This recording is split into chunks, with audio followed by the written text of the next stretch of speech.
Salut mes chers PDG et copains hamsters. Aujourd'hui, on parle d'argent.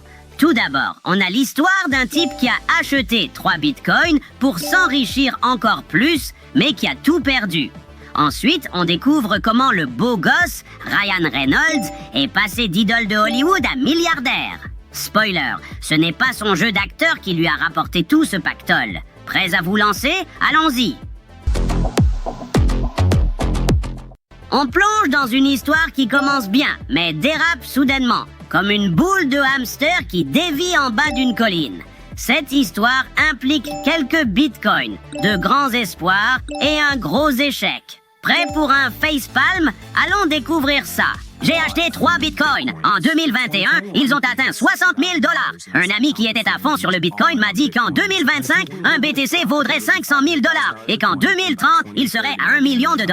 Et donc, il m'a dit, tu fais du tort à tes enfants si tu ne leur achètes pas chacun une pièce. Nous avons 3 enfants, alors je suis allé en acheter une pour chacun d'eux. Puis, exactement en 6 mois, ça a chuté en dessous de 20. Et donc, j'ai fini par vendre à environ 30. Tu fais partie de ceux-là. Oui, attends. Tu as acheté 3 bitcoins et les as vendus une fois qu'ils ont à peine rebondi à 30? Classique d'un humain! La prochaine fois, contente-toi peut-être de grignotages et de coins douillets. Sérieusement, désolé pour ta perte. Peut-être que la prochaine fois, tu attendras qu'ils atteignent le demi-million. Maintenant, découvrons comment Ryan Reynolds a transformé son esprit vif en une fortune rapide. Son succès ne repose pas seulement sur son charme ou son talent d'acteur, mais sur quelque chose de bien plus ingénieux et rapide. Plongeons dans cette aventure à plusieurs milliards de dollars.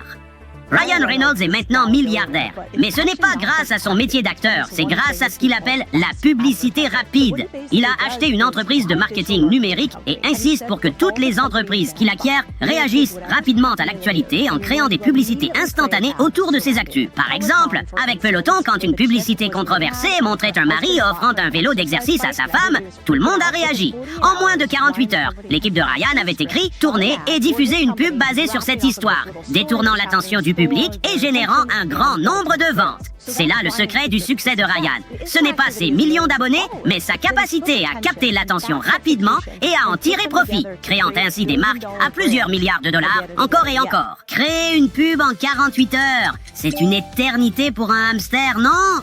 Mais qui aurait cru que Ryan Reynolds était plus qu'un joli visage? Si je pouvais faire ça, j'aurais déjà un manoir, mais je ne peux pas. Triste réalité. Alors soutenez ce mignon petit hamster en laissant des commentaires.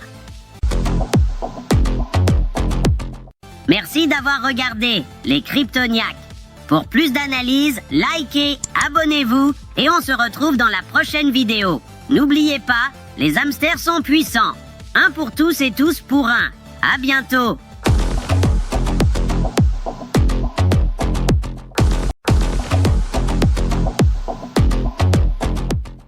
Salut la team crypto, je vous ai manqué, j'espère bien, car j'ai préparé des vidéos sur une question existentielle. Quel est le meilleur outil pour construire sa richesse? Écoutez bien, j'ai un conseil précieux des pros, jetez un œil.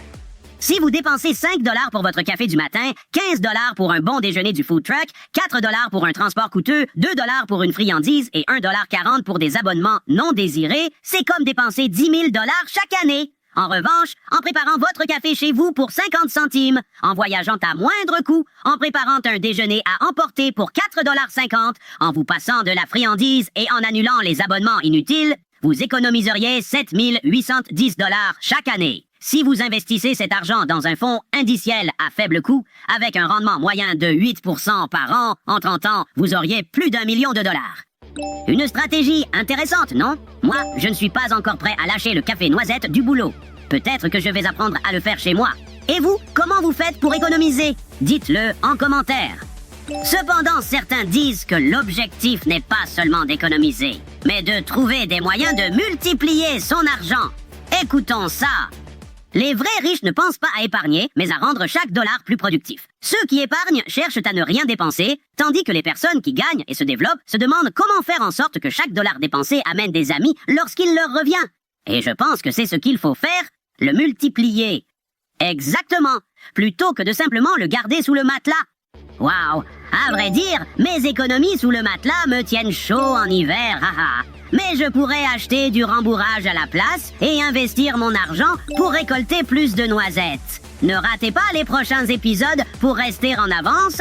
Et souvenez-vous, les hamsters sont puissants. Un pour tous et tous pour un. À bientôt.